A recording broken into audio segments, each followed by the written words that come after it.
Is BSR important on black and white devices? That's a good question. I've got the Leaf here actually, which doesn't have BSR, but the later version of this, and that is one reason why I'm surprised in a way. Why would they have added BSR into the Page, which is the newer version of this, but not into this one with the color? Currently, this size is not this one, it's the Leaf. This is the Leaf 2. Currently it's the Page, and they actually put BSR into the Page here, but they didn't put BSR into here. I think that's largely reviewers complaining about the lack of battery life. That's what's happened there. But your question was a valid one. Does it need BSR for black and white? Yes and no, it's better, but you don't obviously get the color artifacts with the black and white. The Tab X is a large screen black and white device with BSR, and it looks absolutely fabulous on there. You know, you're really never having to do a full page refresh on a black and white screen there with BSR technology. But really it comes into its own. It makes the biggest difference, I would say, on the color content.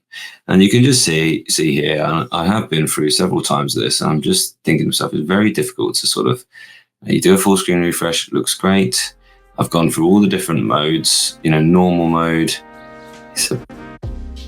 Looks fine when it, you know, even that, look, it's not looking good, is it? It is lots of, I'm not seeing a massive difference in terms of the artifacts. I'm still getting lots and lots of color artifacts here. Okay, so you're not getting it so much in the white areas, but all the color areas that you're getting the ghosting. So the normal mode is a no-go there. A2 mode, it just, the quality just degrades massively. Regal. Again, you're seeing those distracting refreshes. Does look better when it gets there, but you don't really want to read like that. Now, granted, I am in a Kindle app. This is the Kindle app here. So the best one currently, though, is speed mode. And, you know, when I do full reviews, I will go and I'll read in different things. It does look better, for instance, if you've got a graphic novel on a PDF on their app. I would hope it would. Maybe they'll see this as well and say, look, no, actually, here's how to get the best out of it. But I'll come back to these in just a moment if you like. But one thing somebody asked is, well, look at the difference in the contrast. And if we do go back to an ordinary book, a nice book on here, lights are right off on here, look. The lights are sort of most of the way on here, and it still looks dark on the background. Let's get a book on each.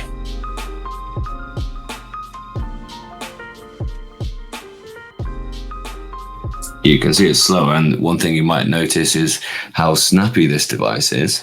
Same book, but I mean, just look at that difference. It is just a lot better for simple text. And I would say, if you know you just want text, I would say stick with the simple device, stick with the black and white device, because you just get that contrast.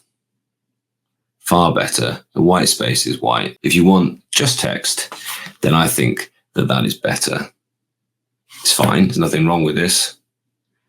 But even, you know, I've got really bright lights on here for the video cameras to be the best quality. I've gone for really bright lights. So you can see it's just not as much contrast as a white device. Somebody asked as well, an interesting question. On this Kaleido-free screen, when you go fully bright, it's really quite bright now. Sort of, you know, that's unpleasantly bright, to be honest. I don't know when we'd use it at that point. But they said, well, actually, what happens when you go across the thing like this is actually halfway along. This is a color scale. Halfway along, it's actually darker. And that's an interesting point, because here, at this point here, I've got both lights on 50%, and that will actually be dimmer. If I supply LEDs with 50% of the power, then they will be dimmer, that they won't be half as bright. There'll be 50% of the power being supplied to them.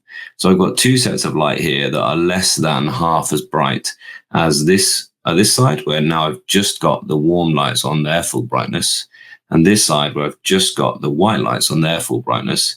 So actually you get this odd thing as you go across, you can never achieve quite the level of brightness in the middle here with the mixed tones as you can on either the brightest warm or the brightest cold.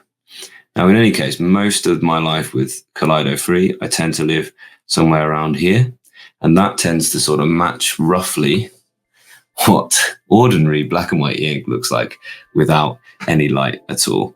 my advice, if you're interested in just reading words, then I would stick with an ordinary black and white one, and I'm sure the page is still very, very good. Is there a split screen mode?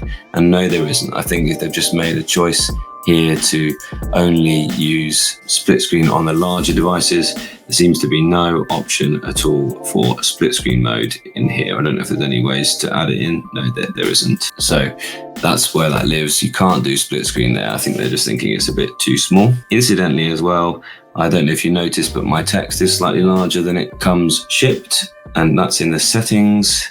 And you can go system display, and you get a choice of the system font size, and you can change the system font size. You do sort of need to do that. I've got it in the middle on large now, and it's much more comfortable. I've talked about this Super Refresh, but Super Refresh drastically reduces the battery life. Yes, it does. And that is the thing. The thinness of this, which is one of the sort of prerequisites of the Go series. You ask, what is it that links up the Go things? They're going for as thin as they can with the Go series. And it is nicely thin, although actually it isn't any thinner really than the original Leaf 2 was, but it is their sort of thinnest device. The Tab Mini C isn't very thin because they've had to stick quite a large battery in there. So I was asked about the battery life, and yeah, it certainly is the case. They decided with this device, which has the Boox Super Refresh. Yeah, did you see that clean up there? Hopefully you can see that now. Wow, look at that. That's really working well now. You see, yeah, and as I say, if you're not seeing that on this, you're still getting the ghosting in the black areas. We see his blue skin and the red areas there just get cleared out, and then they're really lovely and readable afterwards. See that disappear? But because of that, what's having to do is having to refresh the screen effectively like 4 or 5 times more often than an ordinary tablet would, an ordinary e-ink tablet would. So that is 4 or 5 times more refreshes. That's 4 or 5 times more demand on the battery, basically. So there we go. It does certainly reduce the battery life for the same thing. So it's certainly a trade-off, but I wonder whether it was a trade-off in this case with the color. Kind of just think that color needs the Boox Super Refresh at this point. You can really see it when you go into browsing. Let's find out what's going on in the football. But whilst we do that, have a little look at how we aren't clearing that color space in here. And if I do the same thing on the Tab Mini C, bring those both back in, which does have the Boox Super Refresh, same app, same website. Did you see the ghosting go there? I said that you do need to be prepared to live in the e-ink optimization space. You do need to be prepared to go into the e-ink center. Most of the time on a device with the Super Refresh, I spend most of the time in the balance mode, and I'm perfectly happy with it. But look how the color areas just stay full of that ghosting here on this side, and the color areas get cleaned out here on the Boox Super Refresh device. Let's go into the sports. Mbappe misses. Oh, there we are. But you can see that's less enjoyable to use than this. Same image. See more ghosting on the right hand side with the non-BSR device.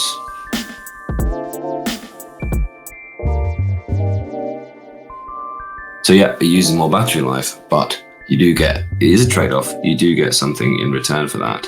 And that's why I say, a monitor please, color e-ink monitor from Boox. It's going to be amazing. Let's hope that is in the not too distant future.